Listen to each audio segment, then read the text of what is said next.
Hello, I'm David Hunt and welcome to The Art Hunter. My two guests today, it's amazing. You wait until you hear about this exhibition. It's very, very exciting. It's a beautiful, moving, and you're like, I don't know how to explain it because it takes you on so many different journeys as you're viewing it. And that's what I love about an exhibition that you don't know. So a good curator here, and she just happens to be here as well. Funny about that. But it's the development of a curator is this whole project's about as well, featuring First Nation artists and from all different walks of life, very professional ones. Ooh, I've got somebody very famous sitting next to me, to developing artists as well.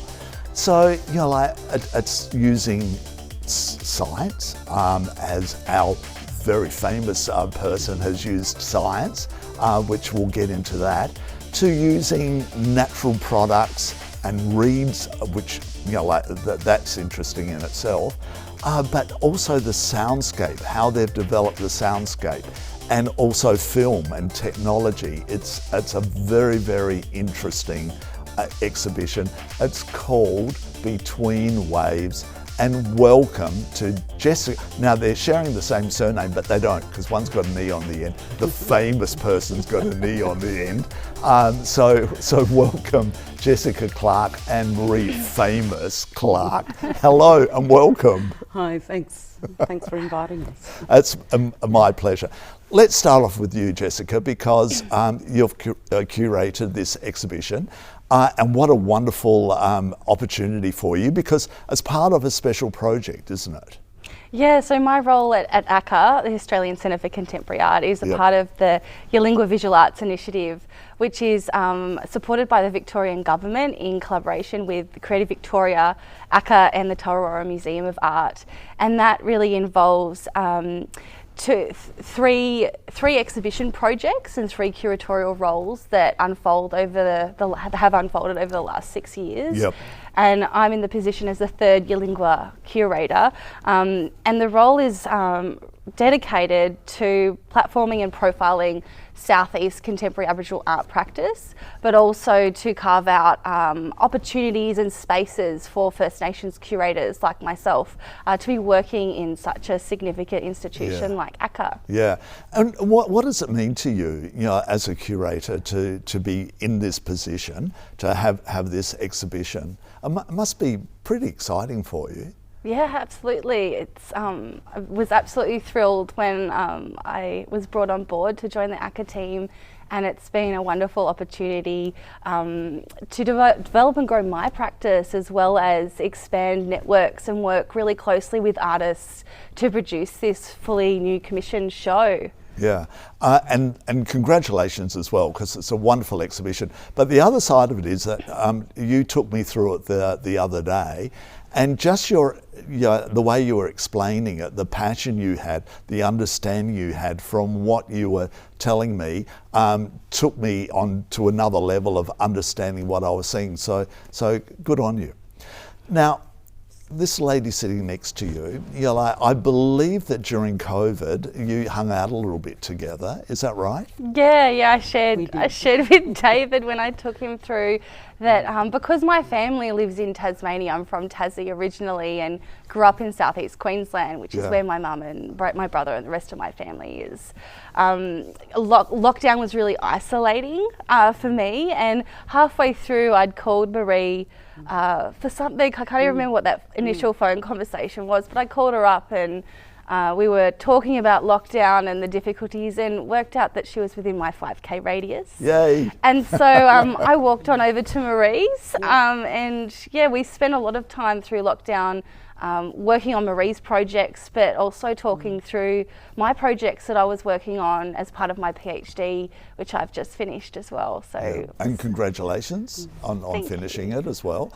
And having somebody like Maree, who has, I was teasing as well, saying famous, but She's a star. Yeah. Like being able to have conversations with her on that level must be pretty exciting. Yeah, absolutely. Yeah. So Maree, like what about for you? Like having somebody like Jessica, like for you to, like pass on valuable information about being an artist. Well, I guess my backyard is like the space for sharing culture and knowledge and projects. And when Jess was coming around during COVID, I was also working on my solo exhibition at the NGV. But you're so busy as well. How are you keeping up with it all? Because you were telling me off camera about just coming back from America. So I had 2 brilliant glass artist residencies, one at the Museum of Glass in Tacoma and a 2-week stint at Pilchuck Glass School. Where's that? So north of Seattle, near Stanwood, not too far from the Canadian border. Oh, okay. Sort of up on that neck of the woods. And basically it was a big tree forest, and all of the 60 cabins and all of the buildings were built from the trees on the in the forest. Yeah, wow. Yeah. Now, you've got this fetish with reeds. I do, and I've been working with them for many years now. Yeah. And actually Jess is wearing one of, I made that for her My 30th 30th birthday. Oh. 6 years ago. Oh, wow. Yeah. Oh, that's lovely. That's lovely. So, But now all of a sudden, apart from producing a beautiful piece of a jewellery like that, and it's the piece that's behind you as well, which is part of this exhibition. Tell us, what is it? Because it looks like you've painted individual pieces, but it's not, is it? Yeah, no, I haven't painted for years, but I wanted to do something else around the river reeds, and I was in one of the first Yalingwa exhibitions a few years ago and had some of my supersized 50-metre river reed necklaces in that show. And for this one, around Between Waves and looking at water and wetlands and stuff, and there would have been river reeds in the wetlands down near ACCA. Yep.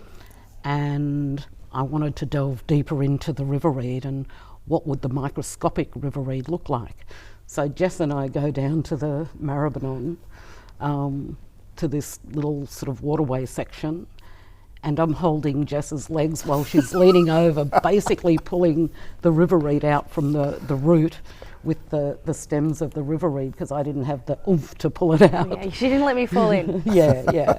Saved her from the mud, and then took it into Melbourne University, into the histology department, and they cut my river reeds to 200th of a millimetre, and then they go through a process of different dye baths, and then I can have a look at all the different shapes and stuff. All of a sudden my mind's going, whoa, like that whole thing of science and arts working together. Yeah. This is a classic example of it, isn't it? Yeah, well, the scientists would see something different to what I see. Like, we all see the same thing, but they're looking at the cells and what they mean and what they represent. Whereas I'm seeing these things going, wow, this is beautiful, like this looks like a galaxy, or this looks like little sort of dog footprints, or, something else. Doilies and weavings and And landscapes. the grandmother's doilies and all that sort like of when stuff. you mentioned to me about the doilies, like and you get up close there, and there's one over your shoulder as well that I can see that doily effect. Fascinating, isn't it? Yeah. When you look at it through something like that, which we don't as a whole. So it's lovely that it's being shown to us on that level. Which is why I titled it, Now You See Me Seeing the Invisible, because it's invisible to the naked eye. Absolutely. And, but the fact is, there's not enough of them. There's only about 10 million of them. I know. It's such a huge wall. I know. How many are there? 297 in this 297. selection, but Maree captured thousands. Yeah, I captured thousands, had printed 405, Yep. but from the leftovers, I'm going to make a maquette of a Maree glass canoe. So Maree glass is rods of coloured glass that are cut into small pieces, and then I get a ceramic plate and create designs based on the microscopic river reed, and then it's rolled and blown and made into these beautiful glass vessels that are made in the US that nobody will see until I create the Maree glass canoe and have a solo show. So you weren't here when this was being installed? Or were you away? Yes. No, I was here. You were, but just working on my other projects like Metro Tunnel or whatever. Because it is so powerful, the piece is so powerful because it takes up this massive wall. And how long did it take to install? It took the best part of 5 days with our incredible install team at ACCA that have worked so hard and passionately to bring Between Waves into being. But Maree's work involved two installers, Casey and Nick, who were dedicating their time to installing Maree's work. And as each line went up, because it went up line by line, I was sending Maree photos going, there's one line up, or there's 3 lines up, or we're going up further, what do you think? So Maree, what did you actually think when you came in? Because I think seeing is believing. You have to walk into that space to really appreciate it. Well, it's actually what I'd imagined on that massive scale. Yeah. Well, you're probably seeing things differently to me because you understand that. Like me being a dumb novice, I don't see it like you see it. I just think it's absolutely amazing. And then when you first walk in, and there's a photo next to your piece as well, is these speakers. And there's a spotlight above them, and it creates a pattern on the floor. Beautiful shadow. But like that. Well, it's not music, is it? Tell us what is it? Well, entering into Between Waves, you're welcomed by James Howard's sound sculpture, which is what you're describing, David. So James's work is called Subterranean Frequencies, and it consists of a 4.1 channel sound sculpture that is composed of 4 different layers of audio at different lengths that start in alignment, but as the play button's pressed, which it was on the 1st of July when we opened, the tracks layer and they become asynchronous, and it would take the best part of 4.5 months for them to meet back together in a loop. Whoa. And all of the sounds that James has reconfigured or captured and composted and are emanating from this levitating structure have all been captured underneath ACCA, because underneath our gallery, the Domain and Burnley Tunnel network flows traffic through on the day-to-day. So there's this thousands of cars, constant movement, right, that goes unseen when you're in the gallery space. Having learnt this, if you look really closely, you can see indications of slight movements and vibrations from below interacting with our lighting. But through the process of developing James's new commission, we connected with Transurban, who manage the tunnel network, and they granted us access to go down underneath into this mezzanine space that is this large cavernous space that kind of just goes on and on and on, deep down underneath the surface. And it runs adjacent to that Burnley Tunnel network. So James captured a series of field recordings with his equipment and range of contact mics. And he's a composer and a musician by trade, and so he has reworked these sounds that aren't manipulated in any way. They're raw sounds being reconfigured. It sounds as if it has been, though, doesn't it? Like to me, it sounds as if it had.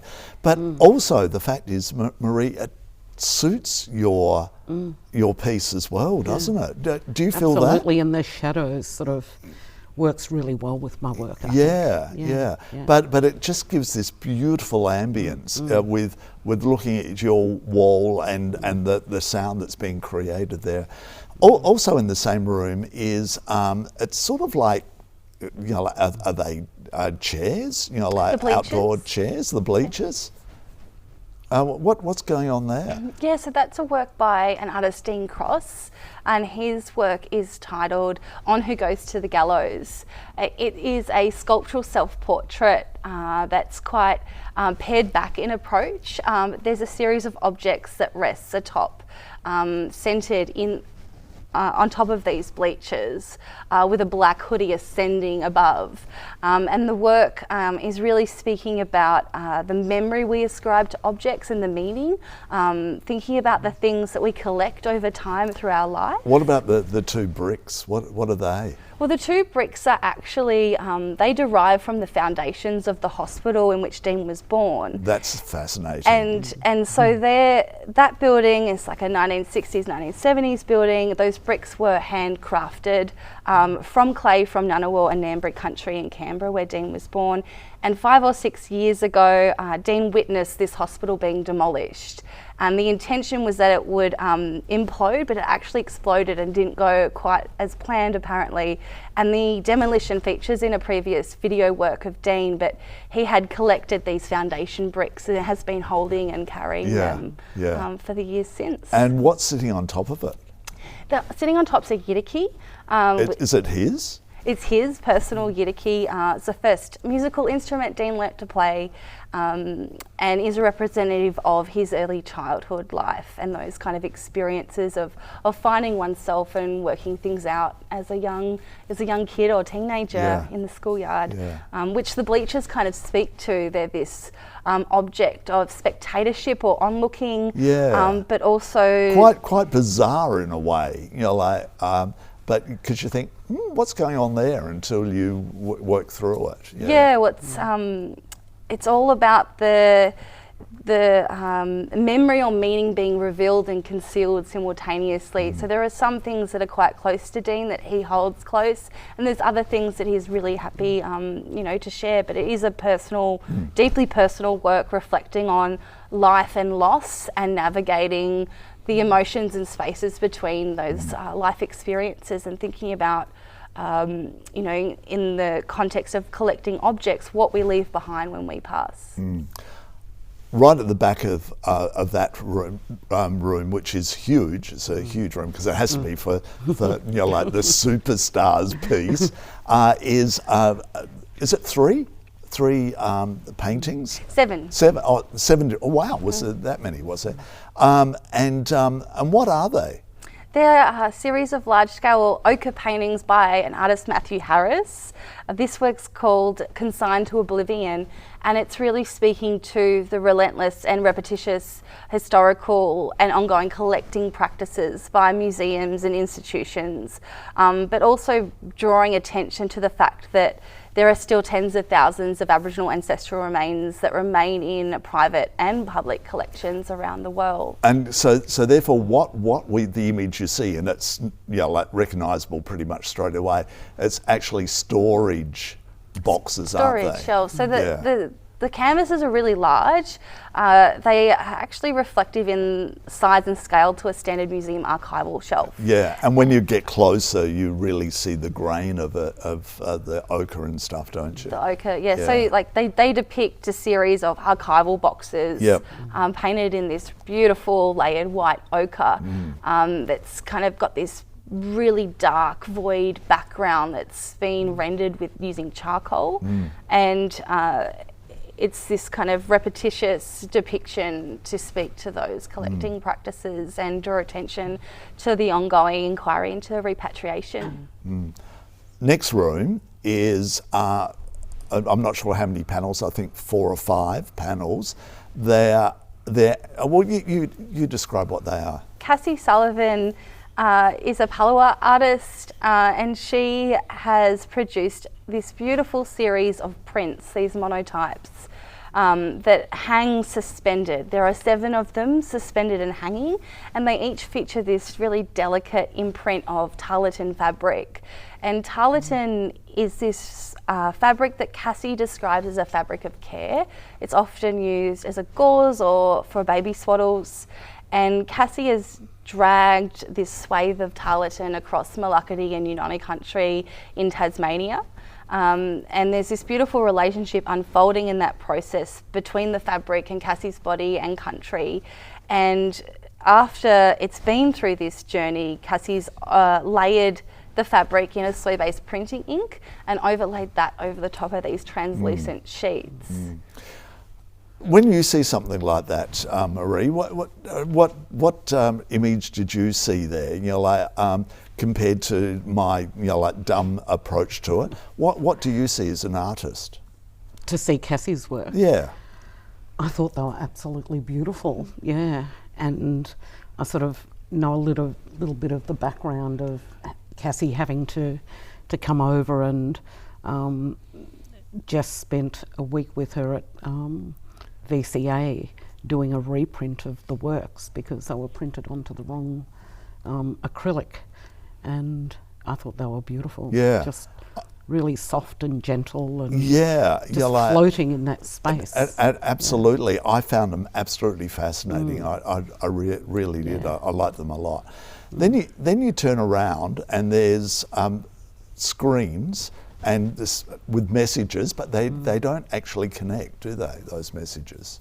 Yeah, well, they connect in their own way, in a randomised way, and that's the intention of the piece. That's Jazz Money's 3-channel video work called Infinite Iterative Piece, and I'm glad I've got that out in one straight line. You have to think about it every time you say it. A bit of a tongue twister, but it's really beautiful. And Jazz describes this work as an exquisite, digital exquisite corpse, which refers to the surrealist game exquisite corpse, which I'm sure some people are familiar with. Yeah. But it works in that randomised way by chance, and Jazz's work is really speaking to the incredible output of information that we're forced to kind of absorb on the day-to-day and make sense of, or this human desire to try and make sense or meaning out of all of this content. Yeah, because these words appear and then there's often beautiful imagery in between them.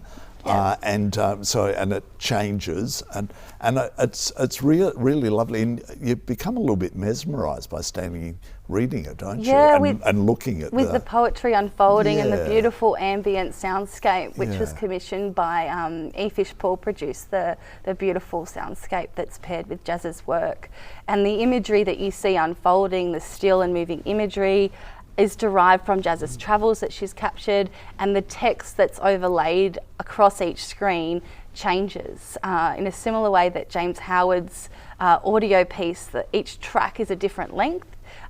Each video in Jazz's work is a different length as well, and it operates in a randomised way where neither Jazz nor the audience knows what will be revealed in any given moment. It's really generating a poem for the viewer in that moment, in the now. And what else is in that room? There's a large-scale single-channel video work by Hayley Miller Baker, who has produced this new commission called On Tract. And the title derives from the French word, which actually means the interlude or performance between two acts of a play. And this durational video work is speaking to the inequitable weight or expectation women are forced to carry on the day-to-day in relation to the forced suppression or expectation to suppress emotions and contain them.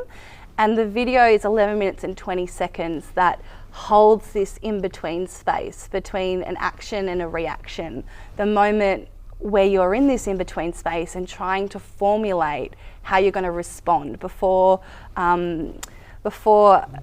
things turned physical, before that emotion rippling through and moving through the body and the mind is externalized. Yeah, again, mesmerizing. When you stand there just watching it as well. Yeah. Do people, I could imagine a lot of people would stand there through the whole reel of 11 minutes or so. Yeah. People are spending a lot of time with that work and having quite a profound and moving response to the work, because it's equally intimate and intense, and it is confronting, but I think relatable to all. Yeah, absolutely. In the next room is again, like the soundscape is lovely, but there's this rock pool. What's going on there? Well, that is the work in Gallery 3 by Brad Darkson. But it's not a real, it's digital, Paul. Is that what, am I yeah, saying the right it's word? a 3D animated projection. Yep. And what you're seeing, the projection moves across the wall and the floor, and they're connected. And what you're seeing on the wall is a geographically mapped 3D rendering of a site on Kaurna country in South Australia called Congaratinga. And Congaratinga is a Kaurna word that means where the river meets the ocean, where the freshwater and the saltwater meet. And on this particular site at Congaratinga, through Brad's research with community and developing this project, there's remnants of an ancient Kaurna fish trap on the shoreline in pieces, which has been recently destroyed due to the development of a marina. And Brad's work is really investigating and highlighting the importance of the community work that happens in these places in terms of rehabilitation and regenerating. But alongside this is also a critique on this idea of progress and moving forward and not looking back. Forget the past, move on to the present. Yep. In a similar sense. But what you see with the projection, I should say too, that it's motion activated. So it only starts when there's presence in the room. Oh, okay. Because you need bodies and you need many hands to build a fish trap. And so what unfolds on the screen when people move into the space is that the rocks that you see pictured on the wall projection gradually move one at a time to the floor of ACCA to rebuild the fish trap on the gallery floor. And there's fish swimming around. Yeah, there's animated butterfish and water, and it's as if you're standing there on the shoreline. Yeah, and it traps the fish. It traps the fish, and there's a counter telling every time the trap's built. Yeah. I'm going to move it into the next room, which is the final room. And from there, you can look through and see yours as well. So you planned that, didn't you? So you're special. Yes. What's hanging from the ceiling? Hanging from the ceiling is Mandy Quadrio's installation, which is focused on this kind of shadow play and exploring the interaction of light and materiality. Mandy's work's titled Not Gone, and Mandy is an artist who's quite well known for using materials such as still wool in her work as a metaphor to speak to notions of erasure, specifically in reference to Tasmanian Aboriginal people and the misconception that still seemingly lingers in the mainstream about creative and cultural practice back home, but also speaking to the domestic space and women's work and indentured labour. So this still wool and still wire can have so many connotations embedded in that materiality. And this is a different material for Mandy. It's still wire, but it's a mesh. So it's a lot lighter. It doesn't have that density that the still wool has. And Mandy's created a series of sculptural forms and enfolded and layered this beautiful still wire mesh. Slowly turning. And they're connected to this rotating mechanism. So they have this really slight, subtle movement, and the shadows that are cast move in and out of focus. I love the shadows. And also the lighting reflects off the silver, doesn't it? And so therefore you see a lovely little coloured light in this silver image as well. Yeah, the way that the light interacts with the mesh is that it reflects the whole colour spectrum and simultaneously casts the shadow, which is really at the heart of the exhibition Between Waves, navigating these spaces between light and dark. Just wonderful. And where did you come up with the name Between? Oh, and of course you can look through and see, like the superstars installation. Between Waves. Where did the name come from? Well, it's always tricky as a curator coming up with a title. I like or did your superstar artist help you with it? Yeah, well, all of the artists did. Like for me, developing a title and a curatorial rationale for a show is a conversation with the artists that I'm working with. And so all of the artists I had conversations with in various versions of the title of what do you think about this, or this is what I'm thinking with this, and kind of had a yarn about thoughts and options. And likewise with Maree and with my dad over Christmas, we also had a good yarn about potential titles. And it ended up with Between Waves, and I think I really love the title in the sense that it kind of draws you one way initially. It might conjure ocean waves or rippling water waves, but it's taking you somewhere further and deeper, and to think about the waves that you can't see as well, those unseen energy forces and influences that have so much of an influence on us. Yep. And our experience of the world. Well, I love the title, so it's a good, and what you've just explained there as well. And it's on at ACCA. It's on at ACCA until September 3, and I'm excited I can share today that the show's actually going to tour. It's been supported by what, Vision. because you've got a superstar? So yeah, the show will embark on a tour in the southeastern states of the country. Fantastic. Yeah. Well, congratulations to both of you. Congratulations on your Thank extraordinary career. I'm in awe of what you do. Can't wait to see this canoe. And it will be coming out here, won't it? It's going to be made over there, but it's coming. No, I think we'll make it here. Oh, you're going to make it here? Not sort of quite sure yet, but the show will more than likely be at my gallery, Vivian Anderson Gallery. Okay, fantastic. And congratulations on this exhibition. It's wonderful. Thanks so much, David. Thanks for coming in. No, it's our pleasure. Thank you for coming in. Thank you for making the time for us. That's okay. I set aside today for you, David. I'm David Hunt. You've been watching The Art Hunter, and we'll see you again next week.